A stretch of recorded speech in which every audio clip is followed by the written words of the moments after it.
This is Join Us in France, episode 426. 426. Bonjour, I'm Annie Sargent, and Join Us in France is the podcast where, guess it, we talk about France.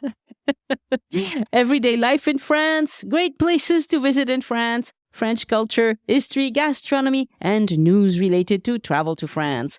Today I bring you a conversation with Marika Niyaku, who was on her first visit to Paris, and she fell in love and she would love to move to Paris. Quite the plan. She made a point to visit the places that are important to African American history, and believe it or not, there are quite a few in Paris that you can visit if you're interested in that subject, and those happen to be the places where all of French life happens, to tell you the truth, so they are interesting to everybody. This podcast is supported by donors and listeners who buy my tours and services, including my itinerary consult service and my GPS self-guided tours of Paris on the VoiceMap app. You can browse all of that at my boutique, joinusinfrance.com/boutique. And I should say that you can buy those tours either directly from the VoiceMap app that you download from any of the app stores, or you can buy them from my website directly. If you buy directly from me, you get a pretty nice discount, but it's not immediate because this is a manual process, so I have to see the order and respond to it. Whereas with VoiceMap app, it's immediate, okay? So perhaps, one or the other would fit you better. For the magazine part of the podcast, after my conversation with Marika, I just barely recorded a wonderful conversation with Patricia. We went to a bunch of restaurants and we have some great tips for you for restaurants right around the Eiffel Tower, and also tips for how to visit the Eiffel Tower efficiently, not waste too much time chasing after tickets and all of that good stuff, and also not too much time standing in line. There are things you can do if you observe the area long enough. There are things. Just stay tuned. We'll tell you all about it. And there is a newsletter that goes along with the podcast. I'm sorry to say I don't email very often, but I will soon about my new tour of the Eiffel Tower. Anyway, you can get the newsletter if you go to joinusinfrance.com/newsletter.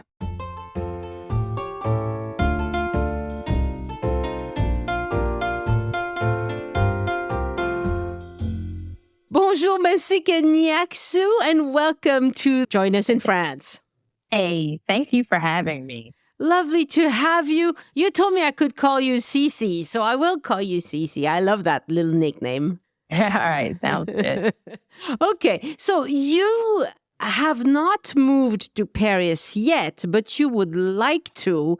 And we want to talk about the African American experience in Paris, which is something that's dear to you and should be dear to all of us, really.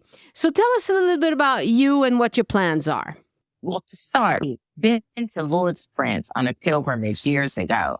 But that's, as you know, and I'm sure the residents of that area are fully aware that that is sort of a secluded place. It kind of is what it is. Mm-hmm. So you're going there for very specific reasons. As a treat to myself, last year, I booked a trip solo. The COVID restrictions were still in place, but outside of testing and masks, I was like, okay, well, let's just do it. All of these things started happening before the trip. Josephine Baker was recognized for her service to the country. And there were just, there's some additional buzz around, okay, let's go here. And this is a good time to go. So when I got there, we got to a beautiful Airbnb, which I'm happy to share with your permission. But I felt like I was home for some reason. And I'm not talking culturally home. I just mean a place where I felt I'm good here. Huh. And I say this respectfully, so it's no disrespect to anyone listening from any part of the world, but it just felt like a place that I could just be myself. The architecture, the love of the art, there's so much history there. I was happy to see the lack of supply stores and new apartment complexes coming up. It was just very different. You could get a sense of the appreciation for history, appreciation, again, I say this respectfully, for simplicity, and just people walking about and living, and no one's really paying attention to you. I didn't come there to like a grand parade or anything like that. Right. It was beautiful. Right. So did you feel at home, you mean in Lourdes or in Paris? Or both? Well, in Paris, only because the trip to Lourdes was very specific. It was, and if I may give her a little tribute to Tracy Pucci, who the Order of Malta organized that trip, and I was her companion. She passed away a few years ago from cancer, but she's a beautiful soul. And I took the memories from Lourdes to Paris when I was there, but I'm specifically talking about the visit to Paris and all of those things that I'm so excited to talk about, that I loved about it. You know, what's interesting is that and I cannot remember who it was, but an African-American author who was visiting Paris said the same thing you did. I'm here, but nobody's paying attention to me. This is so different. He was so used in the US to people noticing that he was different, that in France, when nobody minded him at all, he felt it was freeing, like it was like something he could just blend in, one of the people. Is that how you felt about it? I absolutely agree with that. And if I'm not mistaken, I believe that was the great James Baldwin. He was an author and he spent time there. And the name of the book, something Giovanni, it's escaping me, but that's exactly it. And actually, James Baldwin and Josephine Baker were some of I guess you could say those were their experiences, is why I chose Paris for my first official solo trip. Yeah. So his most famous books were Notes of His Native Son, Nobody Knows My Name, The Fire Next Time. Anyway, obviously he was very prolific. And I know that a lot of authors, African-American authors, came to Paris. I did an episode about Shakespeare and Company, and we also talked about the areas in Saint-Germain-des-Prés where all of these famous, kind of the lost generation authors would hang out. Well, lots of African-American authors also hung out in Paris after the war. And one place where they famously went was called Café Tournon. It's still there. It's near the Senate and the Luxembourg Garden. It started out as a Jewish intellectual place. And after the war, it became a place where African-American authors like to hang out, cartoonists, people like that. So I'm a white person. I don't know that much about African-American history. But it's interesting, when I started looking into it, there's lots that happened in Paris, isn't it? A ton. And I think and again, I'm just speaking from my perspective. I am in no way representing the entire U.S. Black African-American consciousness. But slavery is so rooted here. And yes, it's everywhere, and we can get into all of the history of that, but it's so rooted in the fabric of the United States. And you had Black soldiers going to war elsewhere and being treated with respect and, as much as permissible then, but then coming home and you couldn't even go to your public library that you were paying taxes on. So when James Baldwin would speak of Paris, and I read Josephine Baker's biography and I was fascinated by her story, but what she found, I absolutely related to that. I'm in no way comparing myself to the talents of Josephine Baker and her work, but I absolutely get it. It is very different. I think you're constantly reminded of race here in the United States, and whether it was there or not, you don't know the thoughts of everyone you're walking around. Sure. But it wasn't so obvious. And in your face kind of thing. Yeah. And it was just, and I will say, I did practice my French beforehand. I certainly didn't want to come in with stereotypical American asking for something in English and not attempting to speak the language. And I ran into absolutely kind, gracious, and welcoming. And I did an episode 310 of the podcast was about World War I and an amazing African-American soldier who was recognized later His name was Eugene Jacques Bullard. And I tell the whole story, but one of the places that African Americans might want to go, just like everybody else actually, is the Arc de Triomphe, because that's where he was recognized for his outstanding service. And of course, for Josephine Baker, so there's a lot of places. The woman was so talented and she got around. She did a lot of stuff. But if you wanted to take a tour of the places that mattered to her, you would go to Le Théâtre des Champs-Élysées, which is still there. I went there for a play last year because that was where she premiered La Revue Nègre.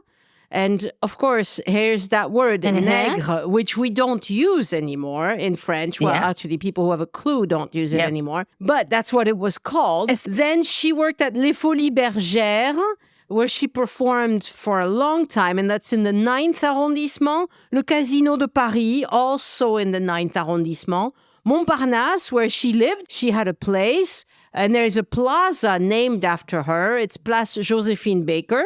La Brasserie La Coupole, which I really enjoy. It's a lovely big brasserie where she went for parties. I'm not sure if she performed there or not, but she went for parties, and I love their food. They have really good French classic food. Église de la Madeleine, where her funeral took place. And of course, the Pantheon, where she is recognized as one of the greats. So, you know, an amazing woman. And there's a lot of places that you can go in Paris in memory of her. And of course, she has the Château des Milandes. That's in the Dordogne. So that's much closer to where I live. It's just a little south of Sarlat. And because she married several times, she moved around a lot. She moved around. There are houses where they will tell you, oh, Josephine Baker lived here because she was a very active woman and she had a very impressive life. Anyway, there's a travel company called Travel Noir. And I'll put a link to that in the show notes. Now, I haven't used them, obviously, but it looks like they offer some really good tours of Black history in Paris. Do you know anything about them? I do. I actually had reached out to them because I was planning. I actually joined a friend who had just gone to Paris several times, and shout out to Renee Jackson because she was like, it's one of my favorite cities. I love it. But if I'm going to be your tour guide, you're going with the wrong person. And so I traveled a lot by myself. And she also had things for us planned, like wine tasting and a number of different restaurants.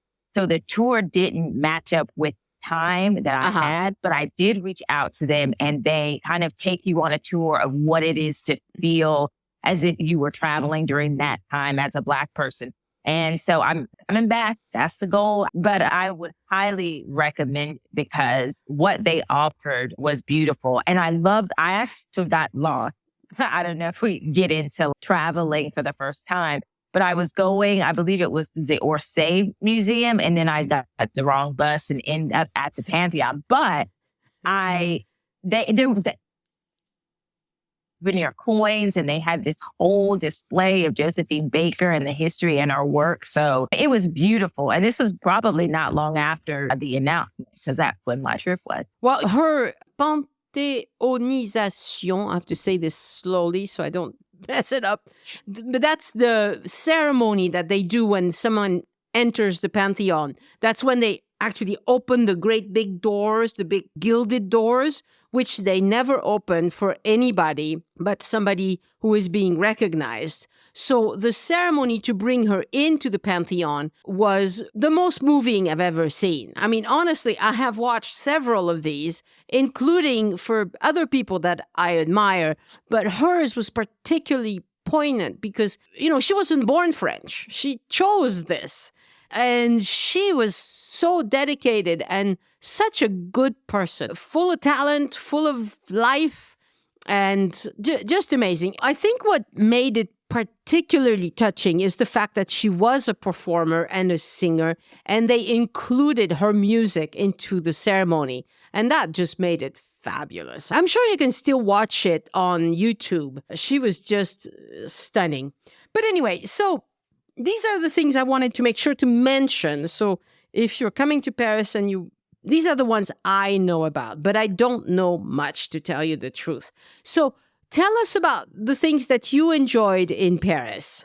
Woo! Well, where do we start? Just the aesthetics, like building, shopping, markets, chestnuts, roasting, all of it. And to just see like food out on the street that's fresh that you can buy. It really changed your mindset on being there. I really felt like I was in a place where I belong. Some of my, obviously everything I put in my mouth, I absolutely love. Every meal, every appetizer, cocktail, all of it was wonderful. I'm sure you are well aware, and your listeners are well aware of the lovely and talented Mrs. Beyonce Knowles Carter. And I believe a few years ago when the World Cup, I believe it was in the team from France won, and she was in a concert that day and they were celebrating. But, and I promise I'm getting to a point with that, she and her company or group listed a must-see at the Louvre because obviously, you know, and any other France, now that's not some place that you can all of it in a day. No. I downloaded the Rick Steve tour, but there is a ticket that you can purchase to the Louvre, and she points out some substantial pieces to take a look at that may not be in, you got, the Mona Lisa, Venus de Milo, you have all the famous stuff that it's recognized for. So I actually got a poster from one of the paintings that she highlighted, and that in connection with Rick Steve downloadable. And I paid for this. This is not, I want to make sure I'm not just me neither. But I think, and you can download the app and then follow her guide and then just kind of meander through both. And then it sort of takes you through some of the most fascinating exhibits there. And then when you see it, I think it'll be up to the individual to really you'll find what you're drawn to. And that's what was so beautiful about it. Just the history of everything that was there. Obviously, again, I want to pay respect to things that were taken from other places, and that's the importance of museums. But with respect to that, I was very grateful to see the Louvre. And the Orsay Museum, there's a picture there of this woman in this French, this like garb, or I don't know the appropriate name for it, but it's this beautiful painting, this lady in a black hat. So I love everything about the Orsay. And before I forget, we went because the first Monday or the Sunday of the month, they're all free. So you actually can go and visit some of these places without having to pay. So Pantheon and Orsay, I got it on the same day. Having breakfast by the river. Sorry, I just wanted to explain how that works. The first Sunday of the month, national museums are free in Paris and in a lot of France, as a matter of fact. And in Paris, city museums, such as there's a modern art museum, there's what's the one in the Marais, the history of the city of Paris. Anyway, it'll come back to me.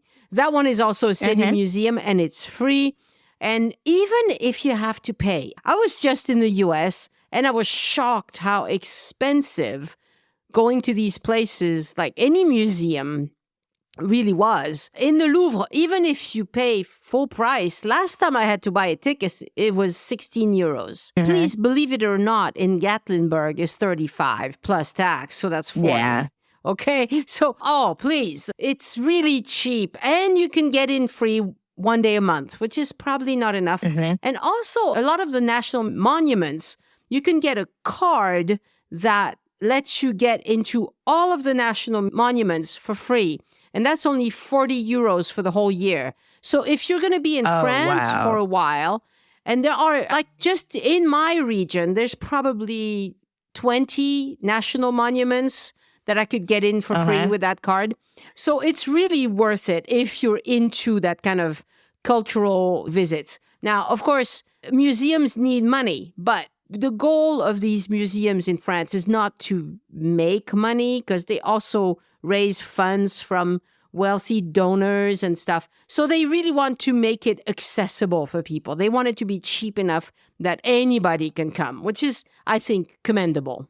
Yeah, and I agree. But it's much friendlier on your wallet, the way that's set up there. And I had no issue with the cost of it. Just so happened that was on a free sort of day to myself. You might as well, yeah. And it was great. Everyone was also, like I said, very friendly. I didn't have the proper courtesy for the bus. And then I explained and it was like, oh, no worries. You can. So I felt very welcomed there, and maybe versus some other place that I've been to, but it was beautiful. We were talking about how these African American authors and performers felt good in Paris. And of course, if you compare that to Jim Crow, it's night and day. And I'm not saying that French people are all saints and are not racist or whatever, because that would be a lie. As a matter of fact, we had an incident that they're talking about today on French news about some altercation in the French parliament because somebody was talking about a boat full of refugees that were approaching the Italian coast and asking, are we doing enough to help Italy handle the number of people who are coming on boats as refugees? And somebody from the extreme right party interrupted him and essentially just said, let's send all these Africans back to where they came from. And he's been banned from the floor of the House for 2 weeks as a result, because it's outrageous that anybody would talk like that. These are people in need. We got to find, let alone, it's not just the racism. It's also the fact that, they're not coming because they're wealthy and want to take advantage of our system. They're coming because they're desperate. Anyway. Right. Yeah, we know that too well over here. So that language is unfortunately quite familiar. Yes. And so it's interesting that we know that there are French people who are racist and who discriminate and all of that. But compared to Jim Crow, it's not the same. I mean, it's not the same type of attitude. Overall, I see what you mean. Yeah.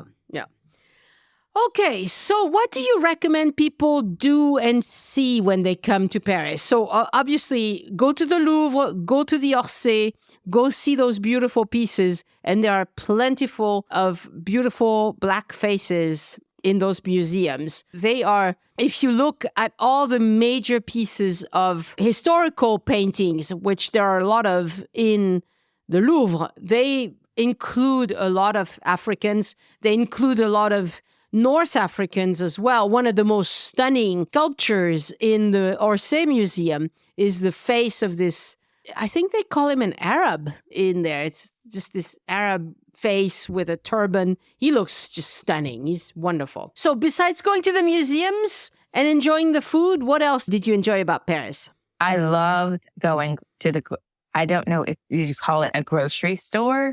Yeah. Is a very nice and pleasant experience because it's not built on like a football field. You don't feel this need of this need to get like everything in bulk. You kind of buy what you need. I like that. And I think that it may be common in Europe, but the apartments or your lodging is somewhat smaller. And I am a single mom, divorced, one child. So I live in an apartment here in Georgia, but it's probably double the size of the two bedroom flat, the Airbnb that we had. And we had more than enough. Yeah. There wasn't just extra stuff to fill. And that's what I really enjoyed about being in that space. I felt really comfortable there. So if someone's going, whether they're going on with a friend or going solo, I highly recommend it. I wanted to go to the cemetery. I think it was raining that day because Oscar Wilde is buried there and I found it absolutely hilarious. But so I didn't, I believe in Jim Morrison also. So I did not go to the cemetery that was on the list, but I am excited to see it upon my return. Dining out is also just a completely different experience because it seems for many of us here, everything is rush. Everything, like I'm actually working right now and we need this by 12. Well, I can't do this by 12 right now. And I'm not performing open heart surgery. And the same sort of mentality, I think, applies when you're eating a meal. People sit down and talk and enjoy. It is not, hey, I've been here 3 minutes. Where's my water? Where's the wait? And I knew that. So prior to going, it was an absolute rush. It was just lovely just to take in the scenery. There's several shops in the area that we, it's Renee and I, that we were, and it was beautiful. There were jewelry shops, the pharmacy, grocery stores, restaurants of every type of food or from a region that you could put your hands on. I mean, I purposefully stay away from the KFCs and McDonald's and things like that. But I absolutely went in with Angelina's hot chocolate. And there's a grocery store that has the famous cookies. And there's so many levels to this particular store because it's something for everyone. If you're going to get wine, this is where you go. Going to look for baked goods, this is where you go. And I'm telling you, and I say this with the slightest bit of humor, I felt depressed coming back home because I did not want to leave. And for me to put my 10 toes on someplace that I'd never been and to have that experience with Renee, who has been there, and we dined in some restaurants. But I felt like at home. I absolutely got lost on the RER, I believe. That's what it is. I just think I missed about 4 of them in a row before I realized I was on the wrong side. I threw my ticket away by mistake, so then I couldn't get out. And then the police had to come and let me out. Yeah, but that's a story to tell. Yeah, but it is true. You need to keep your ticket with you until you exit. Anywhere in France, keep your ticket till you exit the RER or the metro or the bus or anything. Just have your ticket with you. And I don't know why I didn't think it was the same as it was for the metro, because we have we have public transportation here, and you keep your little card to go out. But I don't know, maybe excitement because it's like a double decker. And I was like, oh my God, I can be able to get out of here. So what? But then I was there, I found it, I looked up and I was like, oh my God, I found it. I'm at the Eiffel Tower, which was stunning just to see it. It was unreal. And the weather was perfect. Oh, that's good too. So you would like to move to France someday. Is that right? Yes. So what sort of plan are you making? Are you doing anything concrete so far? Absolutely. I a bank here. And when I say retired, I just really say that playfully because I'm 48 and here in the States, that is not going to get you your retirement check. No. So, but I retired and I got a job at a regional bank. And that is when I was there when I took the trip. After I came back, it was about back in January. In March, I got a job with a global bank, because I needed to work, because that was the most feasible, obviously, to get myself in position to where I could work and either transfer or make that part of either work processes or what have you. So that's why. And I did. I started at a new company in March, and we have presence there and across the globe. So I went back to a global bank, not the previous one that I retired from, and I love it. That alone was a fantastic move. I absolutely, despite regular work hiccups, I like it. But that was the biggest thing that I did. I put myself in a position to perhaps get transferred. Right. At this stage, I'm still sort of learning different parts of the business, but I also have 2 people within the company that are well aware of my goals, and they have some line of sight to that type of transition in the operations there. That was the first move. So it's not something I could do tomorrow. I do have to plan it out. I have a young child, and I want to make sure that when and if the move is before she graduates high school, how do we do that with her? Or is it going to be after the fact? Or is it going to be something that I'll visit for a while and maintain? So I'm open to, just the flow of my desire to get there. Mm-hmm. But the first thing, the question I did was to put myself in an employment position to move. That's cool. So you didn't see all of Paris yet. You haven't spent that much time there yet. Are there things that you look forward to that you think about sometimes? Definitely the tour of what it's like, say, to travel as an African American, you got to go back to the Louvre, and I need to go back to Orsay, and forgive if I'm butchering the pronunciation. I want to go to the cemetery. I'm not going to butcher the name of that, but we all know the one we're speaking of. Père Lachaise. There are restaurants that I absolutely want to go to that I did not get a chance to visit. I did not get fondue. That's back on the list. I've got to go back to Shakespeare and Company because I felt the spirit of James Baldwin over when I was there, and I loved it. Going back to see, just taking a little more time to view Notre Dame. I know, obviously, after the fire, it's not in the same condition that it was prior to, but just being in the presence of it was pleasantly overwhelming for me. Well, it sounds like you have a lot of wonderful plans. Yes. I hope you make it as soon as you'd like. You're only 48. Your retirement might be a while. I like how you say only 48. Yeah, you're young. So be patient, but do learn French in the meantime. Learn as much French as you can. That will really help. People who move here and don't have very good French find it harder. It really helps because you don't need French for a visit when you're just going to go to museums and go to restaurants and do touristy stuff. But if you want to settle into French life, then you're going to have to deal with a lot of people who are in administrations, in banks, landlords, tradespeople. Absolutely. You're going to have to be able to talk to them. And some of them will know some English, but not all. Right. No, I've continued to make sure that I want to say brush up on it because I continue to do it, but I actually use like an online sort of self-paced. Now I'm still in the conversational piece, but I think to hold on to it is still good. So now, of course, I have not let go of that. I'm still practicing. I just didn't want to hear the playback and hear my voice trying to pronounce like a French. Don't worry about it. Don't worry about it. I butcher English plenty. It's not like the end of the world. So long as we understand each other, it's fine. Oh, you know what? I forgot to tell you that I actually landed a date there. Very pleasant, lovely, same sort of universal app. And I met a gentleman for lunch there. And I'm not saying this is the reason that I want to move. When I stepped foot there, I knew, but this definitely helps because I found it easier to get a date across the internet than I did right here in my own area.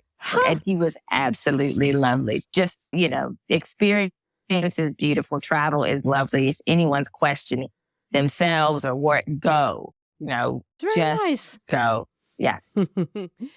Cece, thank you so much for talking to me about your experiences.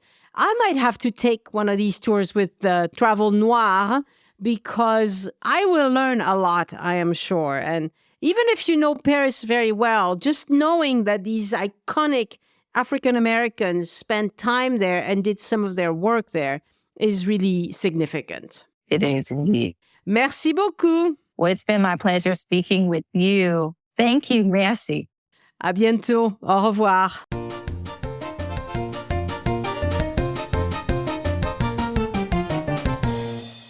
Again, I want to thank my patrons for supporting the show and giving back. Patrons get several exclusive rewards for doing that, and you can see them at patreon.com/join us. Patreon is Patreon. Join us, no spaces or dashes. And thank you all for supporting the show on Patreon. Some of you have been doing it for a long time, and I really appreciate that. A shout out this week to new patrons, Anne Galton and Rindy Dolter. Thank you very much for becoming patrons and making this podcast possible. And if you're preparing a trip to France and listening to as many episodes as you can to get ready, I think you should keep doing that because it's a great way to get inspiration from other travelers who have visited France recently and have a lot of wonderful tips for you. You can also hire me to be your itinerary consultant. Here's how it works. You purchase the service on joinusinfrance.com/boutique. Then you fill out a document telling me what you are looking for, and then we make an appointment so we can talk for about an hour. And most people love just, picking my brain and discussing their trips privately. It's a wonderful service that I do for listeners. Now, my time is booked up for this service in advance, so do purchase that in advance. Typically, I recommend you get the service about, 4 to 6 months before you travel so that there's plenty of time for you to get all of that stuff lined up. And if you cannot talk to me because I'm all booked up, which happens a lot, you can still take me in your pocket with my GPS self-guided tours of Paris. I've done 5 of them. I've published 5 of them so far. I'm about to publish a 6th one this week. They are of Ile de la Cité, Le Marais, Montmartre, Saint-Germain-des-Prés, the Latin Quarter, and now the Eiffel Tower is going to be, by the time you hear this, the Eiffel Tower tour is probably going to be out. Bonjour, Patricia. Bonjour, Annie. Okay, we're going to talk about some restaurants that we tried while I was here, staying at your wonderful apartment. Thank you so much again for being so generous with me. So what we did is we tried a few restaurants because I'm writing an Eiffel Tower tour. And in my tours, I always recommend good restaurants. And of course, to be sure that they're that good, I have to try them, right? Somebody has to do it. I'm happy to join. Yes. We went to a few places. They are called briefly l'Auberge Bressane, La Fontaine de Mars, Aux Cerises, and L'Ami Jean are the ones that we tried. And they are all right around the Eiffel Tower. Most of the restaurants that I find really interesting, if you're facing the Eiffel Tower, so you have the river to your back, they are to the left of the Eiffel Tower. Avenue de la Bourdonnais, Rue Claire, of course, also has several restaurants. I didn't try any of them there. Saint-Dominique. Saint-Dominique is good. Yeah, very good. So a bunch of them. This is an area called Gros Caillou, and it's a really interesting neighborhood to walk around anyway. And then one of the ones we tried is on the other side of the Eiffel Tower on Rue de Suffren. And in that area, there's fewer restaurants. There's a few, but not so many, okay? It's also a lovely neighborhood, but it's more residential, I would say. All right, so let's talk about the one that you thought was the most interesting. The one we went to yesterday, L'Ami Jean, was a small place, but with very high quality food. Obviously things they had thought about, and their specialties were dishes that take a long time to cook. They're not dishes you'll typically make at home very readily. Very carefully seasoned, large portions, so we had take-home portions also. And wonderful bread that you could just pig out on before you started. Yeah, the bread was very fantastic. Good. I forgot, I asked the waiter where they got the bread from, and he never told me. Yeah, I think he was new. He was very new. He was going to ask and come back, and he didn't. But I might stop by again and ask, or call them and ask. But it was good. Yeah, it was very good. One of these hearty bread, like a poilâne style bread, but not sourdough, which I don't really like. Sourdough flavor, it's too much flavor in the bread. That one just had that consistency, very crusty, lovely, lovely inside. Just, and they serve it with olive oil and salt. And I learned a new word. You told me that it was called a salt what? A salt cellar, when it's a little open kind of blocky thing on the table with a little spoon. Yeah, I didn't know that word. And she asked me how to say that in French. I'm like, I don't know. Un bidule de sel, je sais pas. Anyway, yeah, L'Ami Jean was also a favorite of mine. I ordered the échine de porc and rôti. So this is, échine de porc is the fatty part of the pig. And oh my God, it was probably, I don't know how they did it, probably sous vide or some sort of very slow cooking process. And just roasted to perfection on top, and it's served with some homemade mashed potatoes. Ooh, it was good. And it was on a bed of fennel and carrots. Oh, it was just delicious. And it was a large portion. I could not finish it. And I'm an eater, okay? I left a little bit because it was too much. Now, one tip for L'Ami Jean is to not go for the daily menu. Some people next to us took that and their food didn't look near as good as us. Now, they had more kind of things coming. So they had a small soup to begin with and then some small this and some small that. But it didn't look good at all. What we did is we just picked from their specialties. Which was maybe 5 things. It wasn't a whole lot to pick from. I had the petit salé pork with lentilles. Delicious. Yeah. Oh, yeah. I tasted You did? hers too. It was very good. And, it's one of those restaurants where they brought you an empty plate and then they brought you the dish with your... That's still hot, piping hot. Yes. And then somebody served you a little bit and waited there for you to try it. And then you could help yourself with the rest of it. It just very nice, very friendly. This is not a stuffy place. They have perhaps room for between 20 and 30 people. It's very small. You will be very close to your neighbors. Yeah, we actually sat at a long table where there was no separation. You just sit across from your partner. Yeah. So maybe 6 people or 4 people on each side. Yeah. And if you show up with 6 people, you are going to be like really rubbing shoulders. It's very tight. Okay. Don't show up with your suitcase and stuff. Yeah. Don't be coming in with lots of baggage. Yeah. No. Come with as little as possible. So this is the sort of place that you need to reserve in advance. And this is what I found out on this trip, talking to another restaurant that we're going to mention called La Fontaine de Mars, because they were not on the Fork. And so I asked why not. And the guy said that it's because the Fork tries to get them to do discounts. And they don't want to. And they're full anyway. So they don't need to do discounts. For those restaurants, you need to either go to their website directly, or some of them are on an app called Zen Chef, Zen Chef. Their website is just a sales page for the restaurants to sign up for the service. The app will show you restaurants near you that are typically quite good. I recommend you book these a few days in advance if you can. You don't need to book this 6 months in advance or even 2 weeks in advance, I don't think.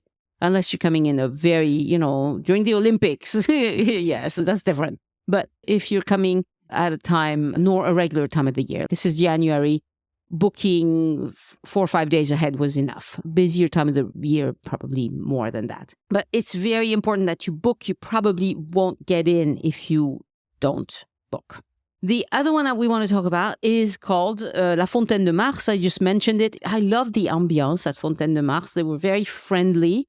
Yeah, you had a discussion with the waiter. She was talking to the waiter about what wine to order, and then another waiter piped in and said, he had his opinion about that wine and what she should order or what would go good with the dish. We were there early, so they weren't crowded, so they had time to chat with us. Yes. And it was lovely, friendly, and also very good food. Very good, yeah. I can't remember what I ate. Can you remember? I had fish. Yeah, you had a fish dish. I don't remember. It was good. It was good. Whatever it was good. And again, I recommend if you want the le menu with a special that has an appetizer and a main and a dessert, that's fine. But a lot of these Paris restaurants, they specialize in something. And so it's good also to just get their specialty. Chicken there. Oh, yeah, mine was a chicken and it was super tender. Yeah. It was super, super tender.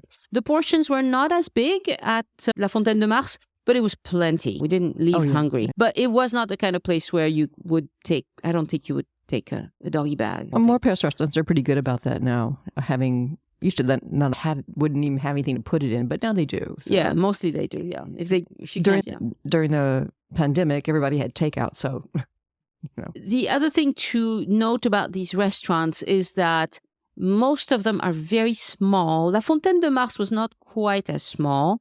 They had another area that we didn't see, but they probably had more room than the others that we're going to mention. But this is not the kind of place where you should go if you're not hungry, okay? Because if you're going to show up and say, oh, we just want to share one main, they're not going to be happy with you because you're taking up 2 seats and you just want just the one main dish. Don't do that. If you're not hungry, don't eat there. That's my advice. Yeah, they expect you to order at least a main or the formule, which is usually a small entree on a main. So Now, you don't need to take wine. Nobody cares if you don't drink wine. Carafe d'eau is fine if you don't want to buy water. None of them pushed us to buy like a bottled water or anything. They don't mind. They will bring you a carafe d'eau. But, the bit about sharing a main is not done very much. All right, so that was La Fontaine de Mars. The other one we went to was a recommendation from Mike August, who was on the podcast a long time ago, and he lived in that area of Paris for a couple of years, and so he tried a lot of the restaurants, and he recommended l'Auberge Bressane, which is very interesting because the decor is kind of like chalet mountain decor. It's a bit funky. Yeah. You won't see it in many restaurants, let's say that. Yeah, it's a bit, it has aged a bit. Yeah, it's like a time trip. Yes, but that restaurant is absolutely amazing at the soufflés. Oh, yeah, the dessert souffle they had a caramel souffle, and it was to die for. 3 different. They had chocolate, I think, and the caramel, and one other I forget, but nobody left any of that in their dish. Yeah. So they have this special dessert to share where it's 3 little soufflés. And when I say they're not that little, they're really a good size, and they are so good. And they also do main soufflés, savory. I saw a guy next to me order that. I mean, I would be all souffled out. Yeah. Oh, and the souffle, they bring the souffle out, it's all puffed up. And then the waiter makes a little hole in it and he spoons some of the sauce on top. And they leave you with a little pitcher of the sauce. So you can just have a good time with your souffle. Yeah, it was really, really good. And then the other place we went to was like a lunch joint, which I didn't realize that they have lunch joints in Paris, but they do, of course. They do in the countryside, but they do in Paris. And this one is called Aux Cerises. It's on Avenue de Suffren. It's on the other side of the Eiffel Tower, an area that doesn't have quite as many restaurants and food choices, but there are a few. And Aux Cerises is a very small place. Again, the type of place where you go with your colleagues for a quick lunch. They have no specialties. They just offer some, 2 or 3 different choices every day. And the food was, I would say, basic. It's the sort of food I can cook at home without too much trouble. So they don't have a very fancy chef. It's also cheaper.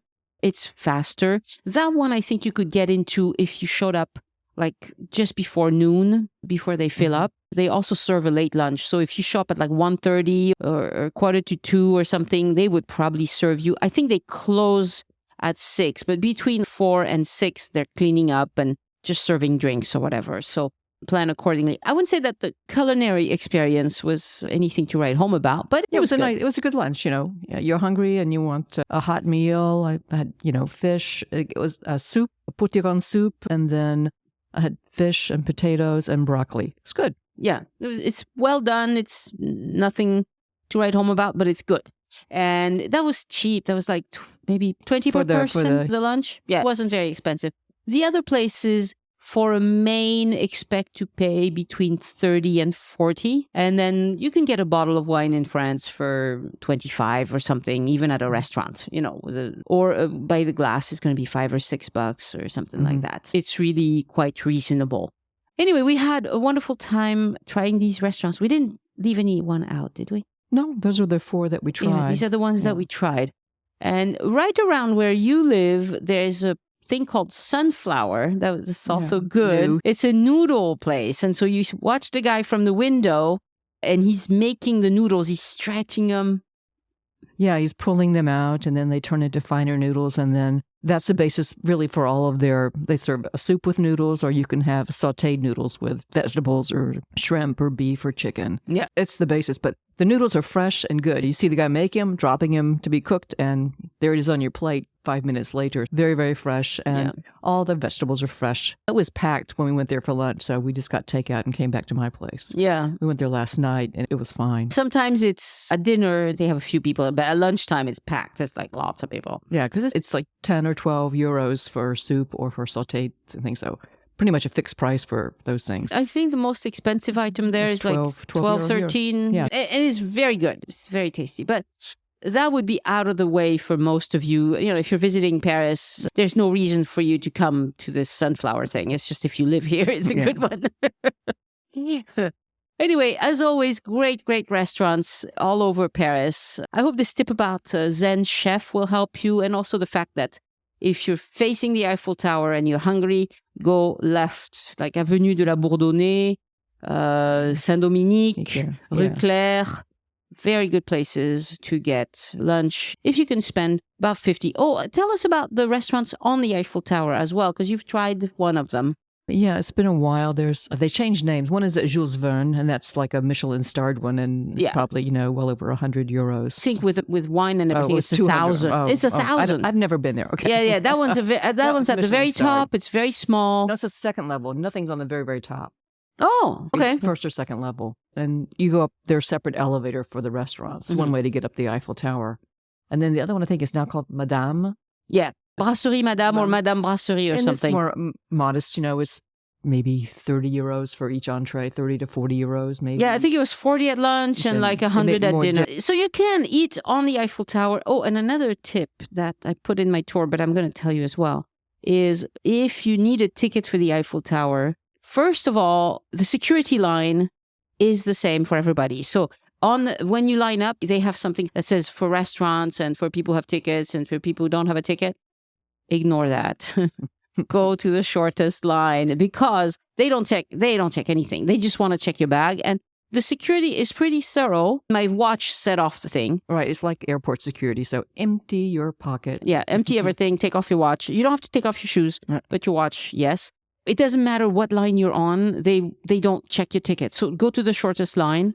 Also, generally speaking, if you're facing the Eiffel Tower, the entry on the left has fewer people than the entry on the right. And you told me that's because there are bus tours. Bus tours that drop everybody off on that side where more people see that entrance and go in that way. So yeah, that's another little tip. And then once you enter, so to enter underneath the Eiffel Tower is free. You don't need a ticket for that. And once you get past security, there are places where they have QR codes where if you flash the QR code, it's going to take you to, I think it's called tour.eiffel.paris. I think that's the URL. And from that URL, you can buy your ticket. You don't need to stand in line to buy the ticket, but day of. Because the tickets that you buy in advance are really hard to get because most of those gets bought up by all the companies that resell them as skip-the-line tickets. So they double the price, sell them to you at skip-the-line tickets. The only line you're skipping, by the way, is the ticket line, which you can skip if you buy it on the app. So there you go. Yeah, you still have to go through security. Everybody has to go through security and everybody has to line up for the elevators. If you're going to go up, there's a line for the elevators and no skip-the-line ticket can avoid that. But you can walk up. You can walk. That's true. You've done that? Yes. Yeah, it's 735 steps. And there's usually not a line there, so you can... No, I wonder why. I wonder why. It's not bad. All right. Thank you so much, Patricia. And I hope these tips have been helpful for your next visit to the Eiffel Tower. All right. Au revoir. Au revoir. Show notes and transcript for this episode are on joinusinfrance.com/426, the numeral. And I would love it if you would tell someone about this podcast because there are people around you who are preparing a trip to France and they haven't told you. They haven't talked about it because they're not so sure it's going to happen yet, right? They'll brag about it when it's closer, but by then it'll be too late for them to get all the goodness out of the show. So just mention it to them or share an episode on your own timeline on Facebook or whatever social media you like to use. Next week on the podcast, an episode with Elise Riven of Toulouse Guided Walks about Huguenot heritage in France. It's a big topic, but Elise did a wonderful job summarizing the history of the Protestants in France. Send questions or feedback to Annie@joinusinfrance.com. Thank you so much for listening, and I hope you join me next time so we can look around France together. Au revoir. The Join Us in France travel podcast is written, hosted, and produced by Annie Sargent and copyright 2022 by Addicted to France. It is released under a Creative Commons Attribution, Non-Commercial, No Derivatives license.